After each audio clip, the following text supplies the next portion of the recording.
ওজনা কইছো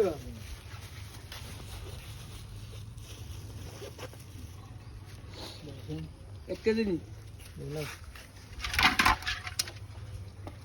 মাথা খারাপ হয় মাথা খারাপ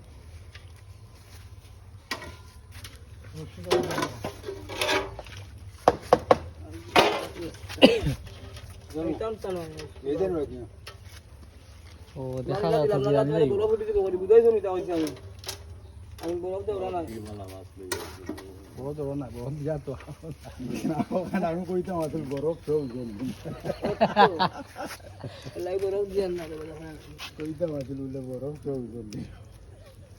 বরফ তোর ফিরিয়ে আনছে না ওরা চিনে কিন্তু তো আমি মাছ বাছাইবার লাগি আনছো মাছ বাছাইবার লাগি ওটার দাম মতো ধরা লাগবে না দাম দড়িয়া বেঁচে যাবে আপনার মিষ্টির ইয়া আছে সেদিন কত পয়সা? 250 গ্রাম মতো ওই দিনকে ভক্ত অধিকার করছে একটা মিষ্টির কার্টনের ওজন 250 গ্রাম এটা মিষ্টি থাকলে কত টাকা যে আপনার 250 গ্রাম কম দিতেছে মিষ্টি এখন মিষ্টি কার্টুন খাই যায় কত করে এই তো 3 350 টাকা কার্টুন খাই ধরছে তো